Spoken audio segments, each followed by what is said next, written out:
Oh, that's not And now we're taping. So now we're doing hello. Hello, how are everybody? There we go. Gosh. Hello, everybody. How are you? Hello. You turn into my man here. That works for me. Okay. So how's everybody? This is Lee and Paul from Relationship Rehab. That's fine. I didn't even bother letting you say your name. Yeah, I don't care. You know. I'm a little bit tired today, so It's if Friday. I can get away without talking at all. No, it's Friday, and I don't know. I don't know. Maybe it's just me, and because I have funky views of life, but it's almost as like everybody goes through the same thing. Everybody goes through waves. Whether you want to call them biorhythms or the energies, affecting you. But everybody seems to be a little bit on the either stress side, a little tired side, like a lot of things going on. Everybody, at least we know, is like that. And I know we are. We're like totally definitely inundated. See, let me know if it keeps cutting in and out. Some of that might have been just from me pushing buttons, so I'm not pushing buttons anymore. No. Inundated. Oh, it was freezing because I was trying to adjust myself while he was saying, now we're going to be on screen, and I'm like halfway, adjusting myself. Anyway. So yeah, we're inundated and tired and stuff. Yeah, I mean, we have, like we've mentioned before, we have a 17-year-old who's taking up a lot of our time. That's what she's doing. The picture that was on the freeze frame was her when she was little, and I think she took less of our time when she was that little.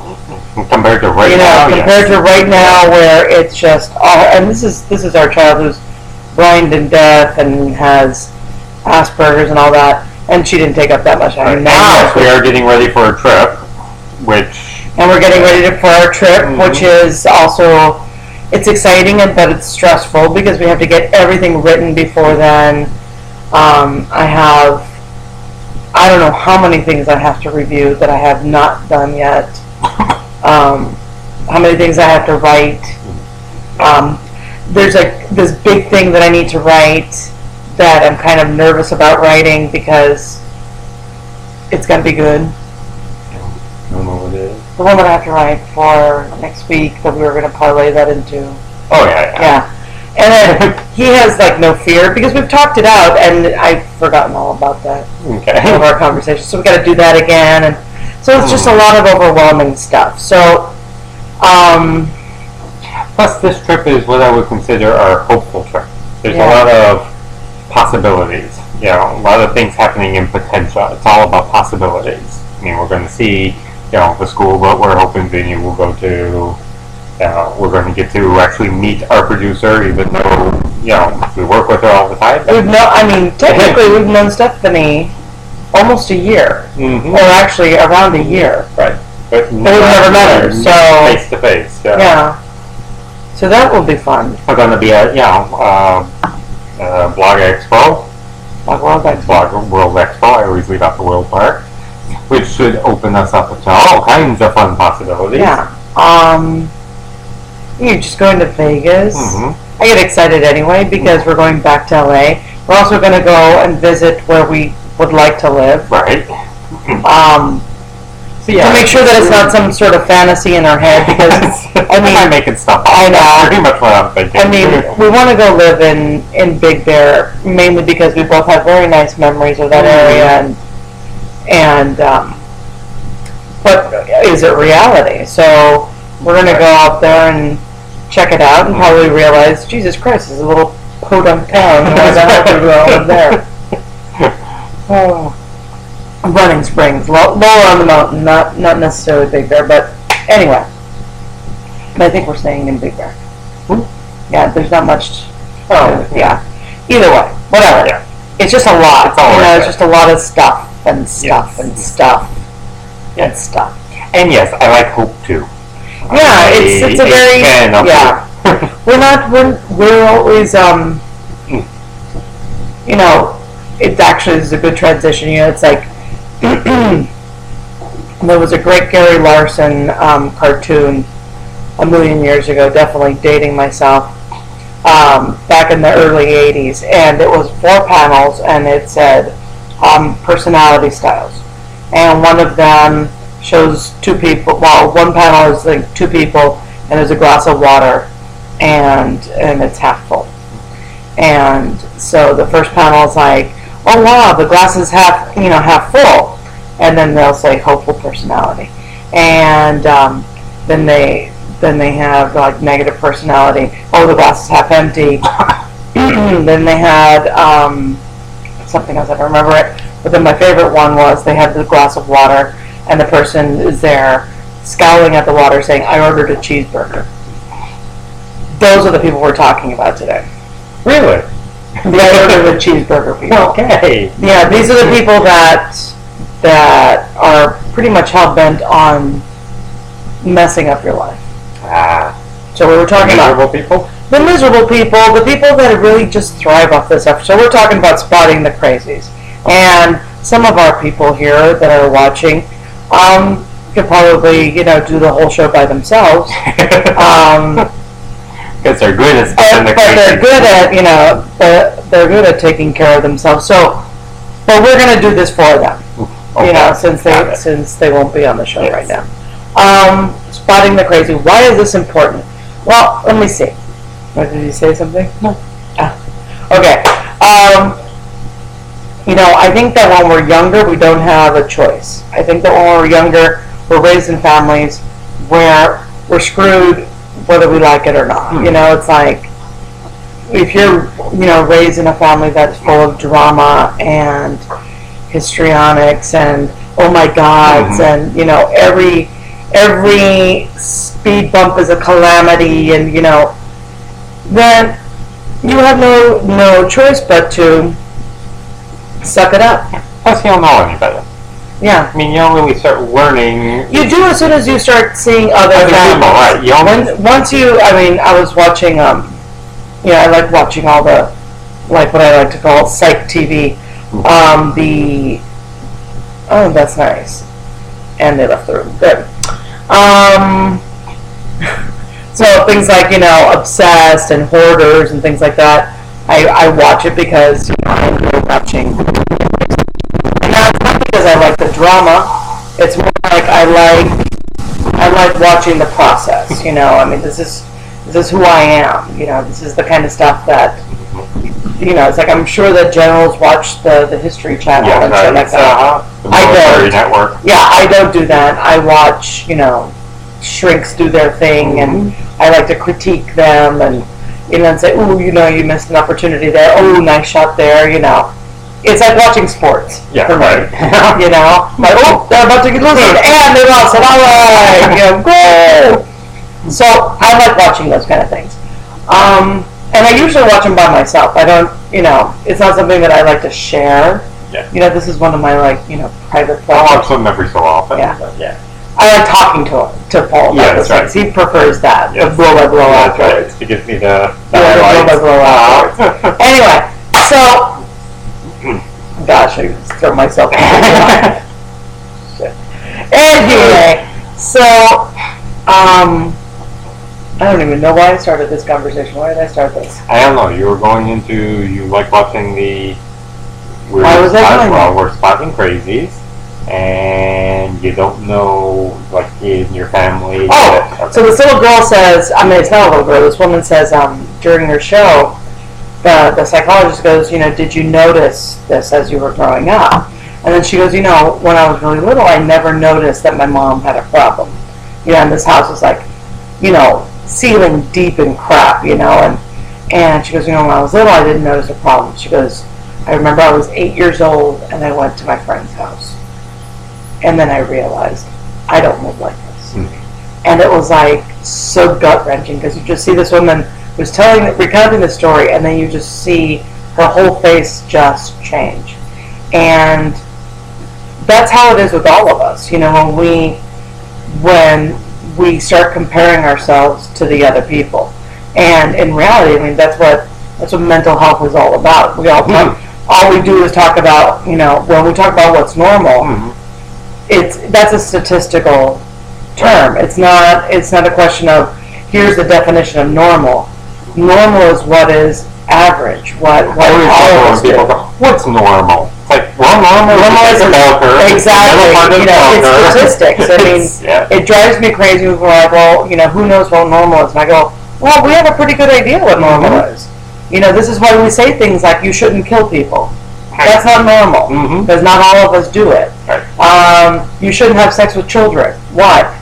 Because not all of us do it. All of us are attracted to children. We know that that's outside the norm. You know, it's outside the norm to hear voices. It's outside the norm to drink or use drugs to an excess where your whole life is ruined. You know, we know that those things are not normal. You know, I'm not saying I'm normal. He's not saying he's normal. Well, at least he better not say he's normal. And we didn't come from normal homes. You know, actually the reality is that, yeah, we did come from normal homes. But normal, for the most part, you know, in the society has gotten very skewed. So a lot of that has to do with what we consider acceptable. So how do you spot the crazies? Well, it's kind of tough in the beginning because is it crazy or is it culture? You know, I mean, I'm Hispanic, so I remember Paul when he would come to our home in the beginning, like when we first started dating, he'd be like, "Why do your parents yell at each other?" And I'm like, "They're not yelling at each other. Why are they arguing? Why are they arguing?" And I'm like, you know, brushing them off, going, "No, they're not arguing. You know, they're just talking. You know, this is happy talking. Can't you tell?" And he's like, "No, I can't tell the difference." And then I'd go to his house, and I deemed his house really boring. You know, I mean, you know, where's the excitement? Where's the yelling? Where's the shrill, you know, imbecile, and you know, where's that? I didn't find it there. But what I found was this prevalent passive aggressive nature in everything.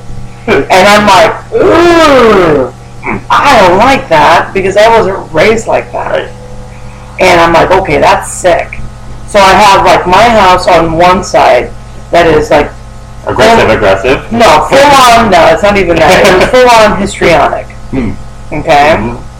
You know, everything is like wow. You know, everything is like, you know, there was no knob on the volume. There was always, you know, it was always at 10, and that's the way to say. My father-in-law doesn't know how to whisper. He doesn't, and I didn't know that until I was like 13.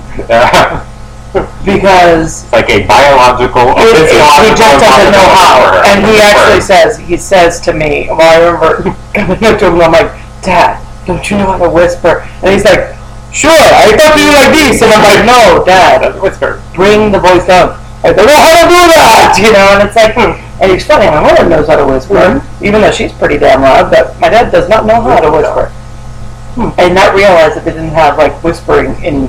Like Cubans are unable physically to whisper. So yes, histrionic on my side and extremely passive aggressive on his side. I mean, like, you know, with the good smattering, the good frosting of neurosis. Oh no, they're both neurotic. Actually, your family's more on the paranoid side than neurotic. You know, what I mean, it's like that works really well with the passive aggressive. Yeah, well, of course, because everybody's out to get you. Right. So just in case. Yeah, so you have to get them on the down low. And there's a lot of in his family. Yeah. My mother's a big victim too, but she's loud. Yeah, she's really loud about it. So early on in life, the idea of spotting the crazy became an important thing. It's like, you know, I don't want to have to live like this anymore. I definitely don't want to live in your passive-aggressive world. You don't want to live in my really loud world. So, and it's funny because now when my parents come over, we love coming to your house because it's just so quiet. So quiet here. Because we don't raise our voices unless we're talking to our kids, and that's a different story. Right. We don't, when we talk to each other, we don't yell at each other. In fact, we tend to talk really low to each other for some reason.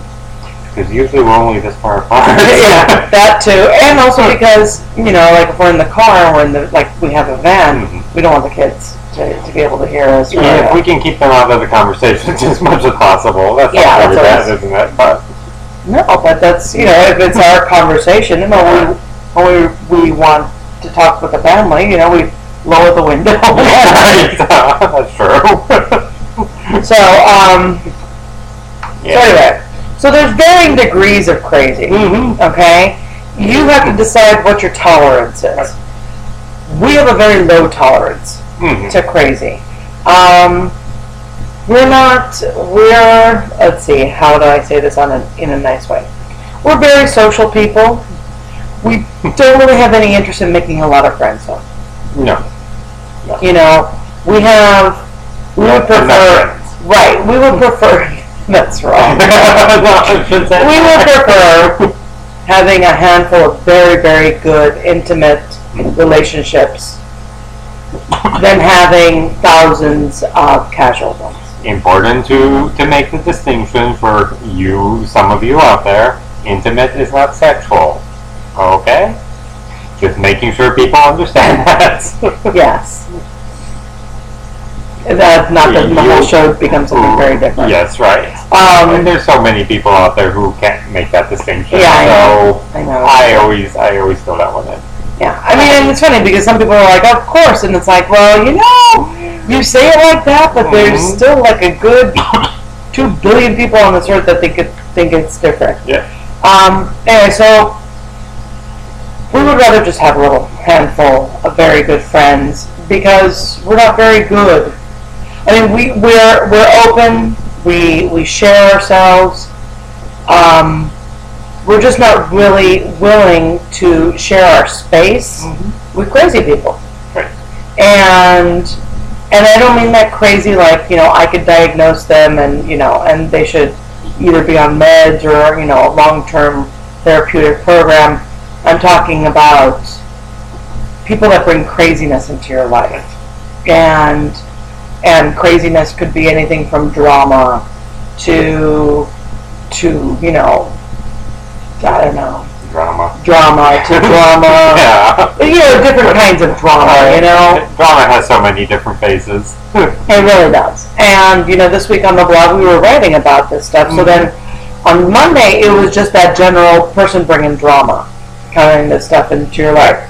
And usually that presents in some ways. Usually one of them is a good argument based on crap. And bringing in a style of communication that you're not used to. So let's say you have your peaceful home and this person comes in and whatever, you're having like a party for your kids, which is always a really good place for drama to start. And it's obvious why. It's like, 1, you're having a party. 2, it's when you bring in your family. 3, you are already sensitive. You're walking into it sensitive. See, one of the things that people tend to forget is that they tend to forget to acknowledge where they are. Most of us go through life very rarely being present in our life. Okay? So we never really take the time or the moment to sit there and get in touch with how we're feeling. Now, I know I'm getting all touchy-feely, people, but this is really important, because it's only when we stop and we assess ourselves that we can acknowledge how we're feeling. That, okay, I'm feeling anxious, I'm feeling tired, I'm feeling overwhelmed, I'm feeling sad, and when it's a kid's birthday, and especially if it's your child's birthday, I see so many people just completely gloss over the fact that it's your child's birthday. Now, I don't know about you people, but I get really melancholy when it's my kid's birthday. And not like enough to down a bottle of vodka or anything like that, but I get very, very pensive. I get very, I go into this rapturous, retrospection of what's gone on, where is it going to go, and all this stuff. And I acknowledge that because I'm not being normal me. That's not usually how I am. but that's how I'm feeling, and I have to honor where I'm at, and the honoring is that, grieving the moment that, like, okay, your child is older, they'll never be able, you'll never be able to do this with them anymore, and that kind of thing. And being able to do that, being able to acknowledge where you are, makes you very hyper aware of people coming to harsh your buzz. So you become, and if you don't acknowledge it, then you become almost like this, like you have a force field around you, and you have this defense system, because if you're not acknowledging where you are, you don't want anybody else to acknowledge where you are, and you're already sending off signals of irritation. Okay? So this is what family parties are all about. People walking around with defensive postures with signals of irritation. Like, oh, I'm so happy to be here, but let's not acknowledge the fact that I feel a little bit uncomfortable being with the family, because every time we get together, and because we don't acknowledge those things, we're already walking around with these bubbles going, okay, don't fuck with me. Yeah.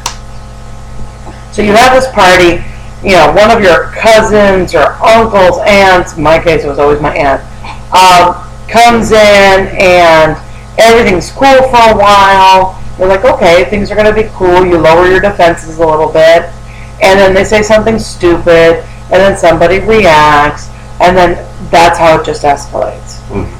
And, your first reaction is to, want to squash it, and by doing that, you just make it bigger. Right. Or you can become part of that system. Yeah. You become part of the fight, basically, which doesn't help anything, No. especially if you're throwing the party. Right. And and all of this could have been easily dealt with by being well aware of tone of voice. We know that, when you get to be an adult, tone of voice. Now, we have a daughter who has Asperger's, so she has issues with those kind of things.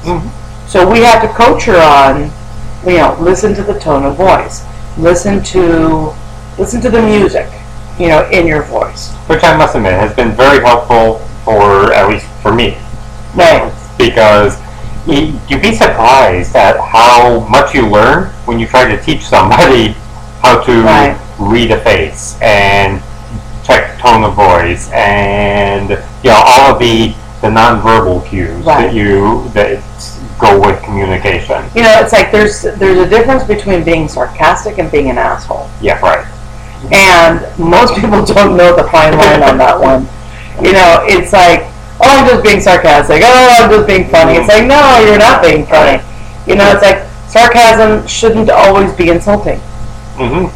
Sarcasm, people who are sarcastic should be sarcastic to the situation or self-deprecating. But if they are insulting every time they're sarcastic, then they're just assholes. Yes. And it's like being cynical. Are you being cynical, or are you just a big downer? There's that fine line, and then all of that you could hear in the tone of voice. You could hear anger in the tone of voice. You could hear aggressiveness in the tone of voice. So we got to be really vigilant to those things, especially if you have kids in the house. You don't want to let anybody in there with such negative yuckiness. This is true. Yeah. True. We don't. Actually, it goes to what Caesar said, is that you have to have strict criteria for what classifies a friend. My major criteria is that with a friend is actually the same one that I have really with a wife. I will let you know what it is. It's somebody who forwards me, who makes me a better person. Now, very selfish, very me-centered, but that's a healthy thing. That is what I am looking for in all of the people who are around me. Now, the one caveat I will put on this that makes me... What can you do for me? Yeah, right. That makes me a little less selfish is that I expect these people to have the same expectations of me. So He's just adding that so he doesn't sound like a jerk. Yeah, right. It's true. I know you. Yeah. I know you. Yeah, the first part is really more important.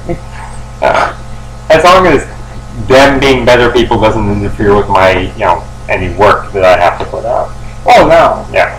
Yeah. Just the being of you-ness. Yes, If you have to forward them. This is true. Yeah. Knowing me should be enough. It is my anybody to the universe. Right. Anyway, but that is my criteria. Yes. Yeah. I mean, I think one of the things I have that I came away with, like from my childhood, was the concept that everything's a war. Mm-hmm. You know, when you have people around you that think that everything is a war, Right. everything is a battle, everything is something to win. I don't want to be competing with friends. I don't want to be. I mean, I choose never to compete with my husband. Mm-hmm. I don't want to be competing with my friends. Right. And when you're in competition, then there's always going to be that passive aggressiveness. You know, either it's aggressive, where you guys are just going at it, Mm-hmm. or that passive aggressiveness. Now, for me, I deal better with aggressiveness. I can deal with someone coming at me, just punch them back. No, but I can deal with that because then I can defend myself better. Mm-hmm. I can make better choices when someone's being aggressive to me, and decide, whether I'm going to, defend myself or just choose to walk away. In cases of passive aggressiveness, now when these guys think that everything's a war, then it's like they turn up the volume, or they turn up the notches on how aggressive they're being passively. Right. Which is one of the reasons why I was able to deal with passive aggressivity. Yeah. Because, since I was used to it, you needed to have that volume really high up before I even noticed. Because that low level passive aggressive, it's like, they're not at my borders, I don't have to worry about this war. Yeah, exactly. I mean, I get irritated at minor league passive aggressiveness. Yeah. Paul doesn't notice it until he's got like sluggers doing passive aggressiveness, and I'm like, by then I've already pulled my hair out, and I'm like, oh my God, can't you see that? And he's like, oh, there's no big deal. You're right. And for me, I just find that so incredibly irritating. It's all about what we're used to. What we're used to. And so it's really just ridding your life of competition. You want to get rid of craziness? Rid your life of competition. Now, I'm not saying roll over, show your belly. I'm not saying don't play your life to win. I'm not saying any of that. I'm just saying that don't surround yourself with people that you're competing with. Mm-hmm. Don't compete with your spouse. Don't compete with your kids. Big one. Don't compete with people in your family if you choose to hang out with your family. Mm-hmm. Don't compete with your friends. And immediately, once you take that out of the equation, the level of crazy and drama in your life reduces tremendously. Mm-hmm. Because you don't have that underlying tension, aggression, because you don't need to be that way. Mm-hmm. Now, ask us if we're competitive. We're very competitive. Extremely competitive. But outwardly. Outwardly. To the world. Right, to the world. Outside of our marriage. I mean, this is one of those, this is like the secret. One of the big secrets of being, in a happy marriage. Don't compete. Mm-hmm. And we've met so many people. Well, no. We've met a lot of couples that ended up divorced because of competition. Right. And we've met a lot of couples that end up being really miserable because of competition. And they're still married, and, the clock's ticking on those. That's right. But I do not name names. Angela, would you say you come from an aggressive family or a passive aggressive family? I mean, if you're going to go at the two ends, Mm-hmm. People who are more on the, I guess, histrionic. So you came from, well, you see, people who shut down came from an abusive home. And it's like you go into such a deep shock that you just shut down. Mm-hmm. It's like you could not fight back. Right. That's why you shut down. Right. yeah, that definitely has to do with power. Am I close there? And I'm not saying that your parents hit you. I'm just saying that there's a level the level of aggression was intimidating and emotionally abusive. Yes. That's what I'm saying. To be clear. Yeah, because I mean, people automatically assume when you say abuse, you either go either physical or sexual. Yes. And you don't go through all the nuances of verbal abuse, emotional abuse. So mostly passive aggressive. But it must have been at such a high level of passive aggressiveness. Well, see, the thing is, shut down. I understand that because I shut down. Right. But I mean, you didn't shut down. You would fight back. You would fight back. Right. If you're shutting down and you never really dealt with anger, because you dealt with it in a very different way. True. Okay. But part of that for me, I think was that volume. But I'm going to go with, not only was it passive aggressive, but a lot of people in your family were passive aggressive. Okay, emotionally abusive. Okay. Ooh. Nice. Oh. So your mom's not borderline. No, she's not. No, she's not. Yeah. Okay. So this is okay. If you're telling me she had borderline personality traits, then you are living in a home. You were living in a home where there was no way you were going to win because she was the star of the show. And this might sound a little bit like her mom, but relax. She was the star of the show. She was the only one that got to show emotion. She was the only one that got to show any kind of negative emotion. So if she was hurt by something, then you couldn't follow up with, well, I'm sorry, but I felt sad because no, you cannot take that kind of energy. She had to keep that going for herself. If things were going well, she had to find a way of screwing it up because borderlines thrive on chaos. Chaotic relationships, having crap going on. Everything. Because we're using at this point actual diagnostic terms. Okay, borderline personality disorder is actually a real thing that. So, kind of explain that. Oh my God, you are so right. Yeah. You know why? Because they're all the same. Okay. What are the things? A borderline personality would. A borderline personality has to have certain kind of symptoms to be able to diagnose it. Number one thing is chaotic relationships. The more chaotic, the better. They tend to be extreme. So you're going to see the extremes of either cutting, suicidal stuff. They'll say things like, "Oh my God, I'd just rather die." Right. So the depression was just a symptom of the yeah, exactly. Because they have to show the two sides. They have to show oh, poor me. Right. All of that is the drama. All of that is gaining that attention. So you have the depression being that oh my God, poor baby, and then you have the crazy of I'm just going to kill myself, and all more to draw attention. These are the people who usually will talk about killing themselves, but would never actually. Oh no, they would attempt because nowadays what we have is a lot of those are the people that will do things like cut. Borderlines will cut. Borderlines will do reckless things.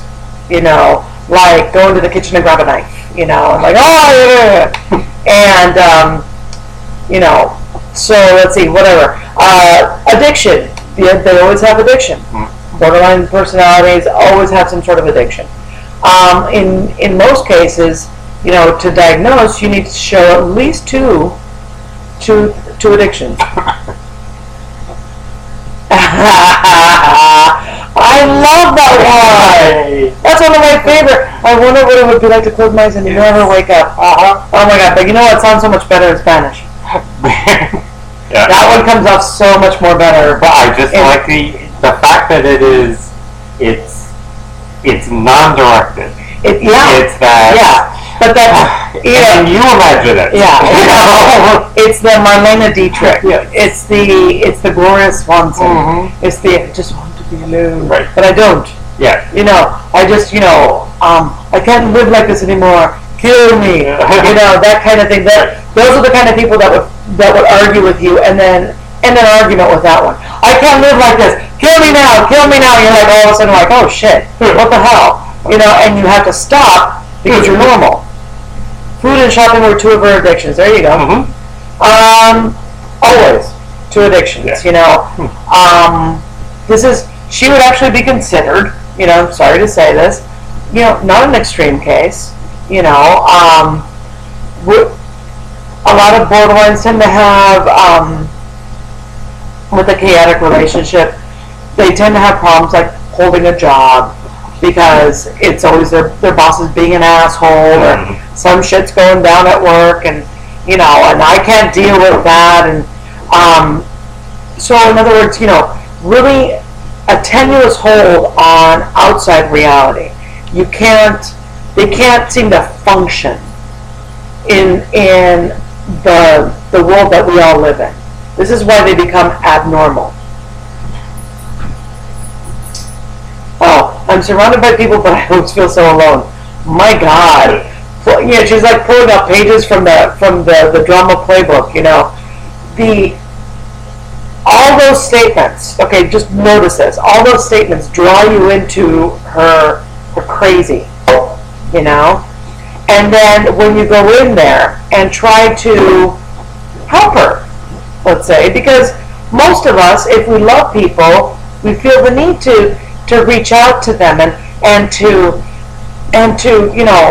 try to make them feel better, that's kind of our crazy. That's our crazy rescuing crap that we do. And then as soon as you say, no, but I'm here with you. No, you can't understand. And boom, you're like, door slam, and then you become the center of their attack, and you're like, whoa, what the hell? Mm-hmm. And you were just going in there to help them. Now, that's a theme for a whole other show, and I don't want to get into rescuing now. It's like you kind of asked for it on this one, but this is why you have that yo-yo feeling when you're growing up, when you live with a borderline. You have that, oh, I want to help you. Oh, shit, I don't want to. I want to. And then you get that feeling of you can't trust the ground that you step on. It was with the borderline person in mind that we came up with the theme this week. That we were talking about spotting the crazy. Because that was the first one that we kind of thought of. Because the borderline people are the ones that, they're fun at parties. They're great to watch. Oh, yeah. Okay. There's always going to be some action happening around them. That's why you have to be able to spot the crazy. Yeah. You have to be able to go. They're there. I think, as you get older, it's like you want to be able to impart to your children, honey, don't waste your time on crazy people. Yeah. But that they have to, because they have to learn how to create those sensors for themselves, like to get all sci-fi about it. Because I see it that way, because we don't have a force field. We no longer walk around with a force field because those are just too inviting to people. We walk around with good sensors. Right. And so we can zigzag. Yeah, exactly. And as soon as you see, one of the big ones, okay, and especially when we're talking about borderlines, one of the big ones to avoid all borderlines is to avoid all addicts. Mm-hmm. Right. Now that's kind of tough to do. I'm an addict. I'm a food addict. Also a sex addict, and you have your issues. Mm-hmm. Yep. So it's important to not, it's like, don't paint it with a really thick brush on this one. Right. It's like, and it's different kinds of, when we talk about addiction, there's levels of addiction, and I wrote about this yesterday, and it ended up being a lot more serious than I wanted it to be, but I can't really talk about addiction without getting serious, because it is serious. Mm-hmm. And people, it's like before nobody wanted to be called an addict. Now everybody wants to be called an addict. And we're using it too flimsy. When I say that I'm addicted, it's because I have had a history of abuse and dependence. Mm-hmm. Okay? Not dependence, yes. So when we diagnose addiction, we look at simple things like for example, when you see somebody drinking, do you automatically assume that they're addicted? No, we don't. It's like people drink socially, that's not a big deal. People smoke pot socially, not a big deal. That's what we would call casual use. Casual use, not a big deal. As long as you can maintain yourself and and handle yourself while you're using, then you don't have an issue. Then you bump it up a notch and we talk about abuse. Now, alcohol abuse or drug abuse. This is what we used to call regular addiction because it's like, oh, they're abusing the substance. Now, most people's definition of addiction never really left that station. Okay? When we're talking about people with serious issues, that they've gone from abusing something to dependence. We're talking about people who have gone from simply having compulsive behavior, okay? When we talk about people being obsessive-compulsive, obsessive is the thought, compulsive is the behavior. So when you have compulsive behavior of like automatically asking for another drink, that's like, it's compulsive. You don't even think about it. I'm going to do that. Mm-hmm. Okay? Still not a dependence. Okay? Once we do things like constantly spend all of our time thinking about when am I going to have my next drink? What kind of drink is it going to be? Can I have it right now? Can I live another minute? And how am I going to do it? Or you change it to, when am I going to have my next meal? Or what am I going to eat next? Or, I want to shop. I want to do this. Once you're thinking about it, and then you create behavior to ritualistic behavior to obtain that for yourself, then you're in the area of dependence. Because you've become obsessive compulsive, and obsessive compulsive disorder is the foundation of all addiction. So, and it's all basically an anxiety disorder. You created this system to deal with your anxiety. So you drink so you won't feel anxious. You eat so you don't feel anxious. You do this so you don't feel anxious. The difference between being with somebody who abuses and is dependent is that the dependent person doesn't really care anymore about what's going on around them. They just care about their obsessive-compulsive needs. People who are abusing still are in touch with this reality. So, very important to know the difference on that. Know the difference between, when people watch the movie stars and crap like that nowadays, and you especially Lindsay Lohan, because I talk about her a lot on the blog, because she's such a great example. Mm-hmm. She's such a great example. I don't care how young she is. She is exhibiting some serious dependence. Mm-hmm. Okay? Now, do you think her stuff is only in the addiction category? Or no, I do think she has a personality disorder. Yeah. Which brings me to UCLA. Because I have to say something. And now for a rant. She was at UCLA, what was it, in August? When she got out of jail, she was only there like 14 days. Then she went to UCLA, where they were supposed to do, because she was sent to UCLA because she had been diagnosed with a personality disorder. Mm-hmm. And I think that they were trying to say that she was bipolar. Yeah. I think that the psychologist who evaluated her said that she was bipolar. So my guess is that he probably diagnosed her with bipolar and probably borderline personality. My guess. Allegedly. So that being that, those are the most horrid clients in the world. As a chemical dependency professional, as an addiction professional, as a substance abuse professional, I would rather stick needles in my eyes than work with, bipolar borderlines. They're the worst to work with. They're the hardest to work with. So, and I work with little girls. I mean, come on, you can't. Borderlines unto themselves are pretty tough. Borderlines unto themselves are pretty tough until you get their number. Yeah. Once you got their number, then they become pretty easy because then you already know how to deal with them. In the clinical setting. I'm not talking about in life. Yeah. In life, they're a pain in the ass because they create drama and you don't have that control. In the clinical setting, as the clinical director, I had perfect control, so it was easy for me.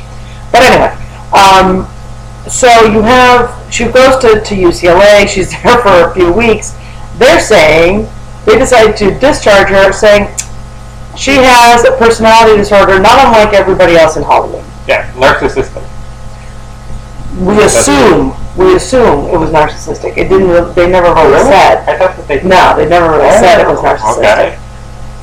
But, if she's a narcissist, well then, I go, okay, Paul. Not that narcissists are any better. Okay, narcissists. One of the it's a personality disorder. It's all about me. Once again, because personality disorders really almost are like weird Venn diagrams. Yeah. And all of them have narcissism in it. Every single personality disorder has a little sliver of narcissism in it. Every personality disorder has a little sliver of histrionics. Every personality disorder has a little sliver of antisocial. So it is a Venn diagram of personality. Okay? These are what we consider abnormal personalities. So to say that she's a narcissist is like, pobrecita. She thinks she's the center of the universe because she's an actress and that's the way it is. And so she does these things to get more attention, blah, blah, blah. So it's almost like, and then what I love about it is that they just said it like, no big deal. Like, it is no big deal. No, it is a big deal. If you're diagnosing somebody, to say that some asshole's a narcissist is, so what? It's like saying someone's a psycho because they went, so they did something crazy. Oh, you psycho. She's a narcissist. Like, if a psychologist or a psychiatrist is diagnosing somebody with narcissistic personality disorder, you know that this person has some severe issues in their life and they can't get their shit together because this personality disorder doesn't fit in our society. This is why they have problems. So to discount it, to say it so dismissively, was such an ethical breach, in my opinion. In my humble opinion. To take this very scientifically, since we started the show out with what normal is, for them to say that this is normal in Hollywood would mean that they should have given research. They should have done a they should have done an analysis of people in Hollywood and shown that the middle part of the bell curve, the people are narcissistic.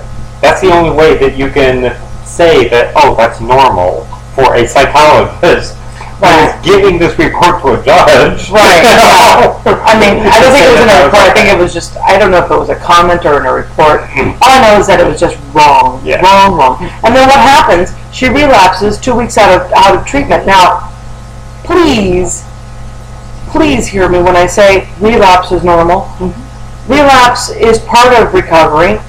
I see nothing wrong. I mean, if they would have done their treatment and said nothing about this, I would have been like, shit happens. Obviously she needed more time. Put her back in. But they were the ones that forced her out. The judge wanted more time for her, which she needed.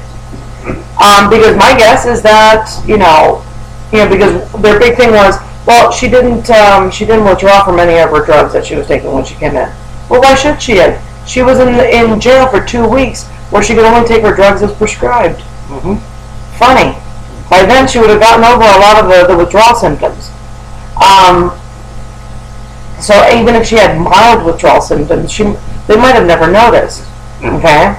The fact that she goes out and she does cocaine and then alcohol, and it's like, not only did she fail one test, she failed another test, and she goes, in other words, she did, fuck it, let's go, you know? I mean, you know, it just shows this complete lack of you know, acceptance of reality, society.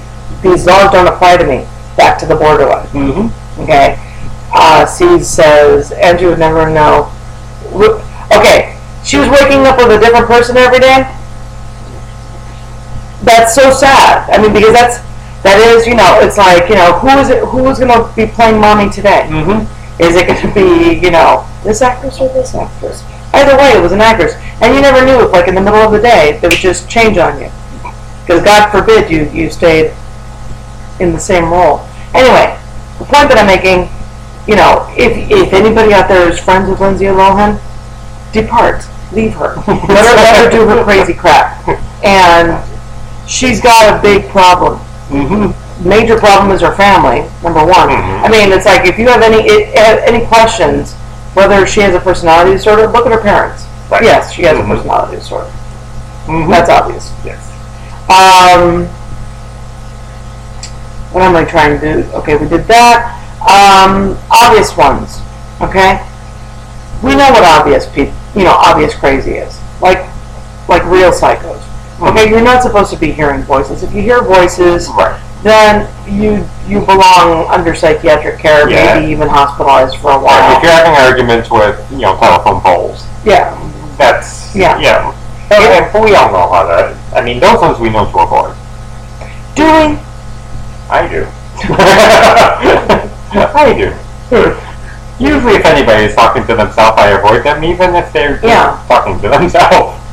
Yeah, you know, and we know that we instinctively avoid that. Mm-hmm. Yes, like one of the problems with, you know, Paul was very heavy working with the homeless, and that was his choice to work with different organizations and all that stuff.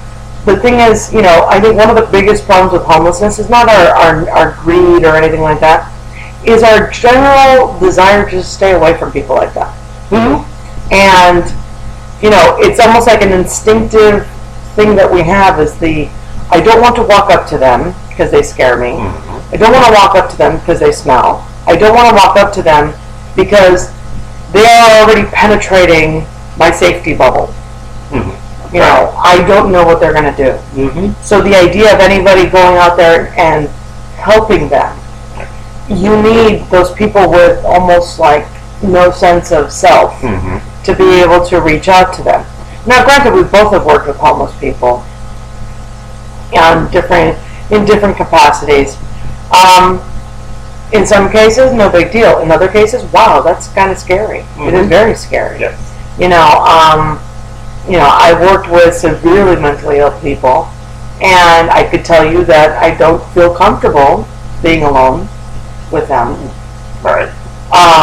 And that's only self-preservation. Mm-hmm. And granted, and I'll be honest, I am a crazy therapist. I know that I've done some really stupid things in the past and put myself in danger by doing stupid things. But usually it was a little bit more calculated because I never really did them on my own. Right. You know what I mean? And most of the people, not all, but most of them at least could pass like reality testing to a certain extent. Because like your really crazy ones, you were pretty tame with those. Well, yeah, you don't attack a crazy person. That would make you crazy too. That's right. Which I tended to be more nurturing with the crazies. Yeah, right. Safety, because that's what you said about keeping yourself safe, which goes to what Andrew just asked. So if you had friends or family like Lindsay, would you recommend getting them out of your life? Yes. The bottom line answer is yes. Yes. Right. We actually had a friend and who was using substances and in some cases was abusing substances and disrupting gatherings and whatever. And after she was confronted on this, it was, back and forth, and then ultimately it just became this, you know what, I don't want this shit in my life. Both of us decided, one, I don't want this around my kids. That's number one. And two, it's not healthy for me. I mean, getting called at 1 o'clock in the morning to make sure she didn't get arrested or something like that. I understand people making mistakes. It's like if I would have gotten picked up, back in 1980 something, after driving home drunk, I'd have a DUI. I thank God it never happened to me. But at this stage of the game, if I do that, well, then I really deserve to get picked up. Right. If you have a DUI and then you get busted for another DUI, you have a serious problem. And it's your choice, as a person on the outside, it's your choice to be able to go back to them and say, hey, you got to get your shit together, or I can't be around you, or oh, you poor thing, let me help you out. I choose not to be around anymore. See, okay, there is a change in mindset that kind of pointing out. Cut off is bad. So cutting out family, saying that's it, you're out of my life is bad. Putting down, boundaries is good, even though the results will end up being the same. Okay, so the not necessarily. Well, boundary allows people to change behavior. Right. Cutoff does not. Right. So that's the difference. That's what's unhealthy about it, because what you do when you cut off is that you never get closure. You never close that relationship. All you do is leave it a dangling limb. If you set down boundaries, and I want to be really clear because I know a little bit about the situation that they're in. If you set down boundaries and people keep violating them, and then your only choice is to take off, that's different. That's not cut off, that's survival. And I get that, and I respect that, and I know that's difficult. Well, I would say in this case, the boundary is that you cannot be with me anymore. You guys can. That's the new boundary. That is the new boundary, right? That's the new boundary that you set. The thing is that it sounds the same, but it's not really the same. It's not the same for you. Right. In terms of your own emotional, spiritual health. It's different because it's not like you've amputated a limb. Right. It's like it's not like someone tore off your arm. It's more like you saying, you know what, this is sick, I'm going to cut this off. Right. Okay? That's the difference between a cutoff, an emotional cutoff, and setting a healthy boundary. So, with that being said, we only have a minute and a bit. So, next week we're not going to be here. Not be on next week. We're going to be too busy going to Vegas. We have, by any point next week we will be definitely on the road to Vegas. We're looking forward to it very much. Oh yes. I have no idea what we're going to talk about when we get back. No. I do want to say, when we get back though, we're going to be doing a bunch of giveaways. Yes. Because we do. We do. Yes. So we're going to be doing giveaways. Make sure to check coupledom.com. Be here, that kind of stuff. Most definitely. We've got a bunch of stuff that we got to give away. Yeah. And we're kind of bad with that. We are bad. I know. We are very bad. And it just sits there. We have nice boxes for it, but... And I'm in cleaning mode right now. Producer. We will have a great time. We are planning on having a great time. Right now it's anxious, but we're. What happens in Vegas? No, ends up on this show. What happens in Vegas becomes a really good conversation over wine when we get back. No, we're looking forward to it. I'm looking forward to spending some time with our daughter. You know, hopefully by then PMS will have gone away on her part. Yeah. And so we could have some fun with her, and she'll get to see a little bit of this because we're going to go to some parties on Friday. So looking forward to that. So, unfortunately, can't go to Mashable. Yeah, we're still coming there, right? Yes, we're going to your house. Good Lord, how many times? Get the dust bunnies out. How many, Jimmy?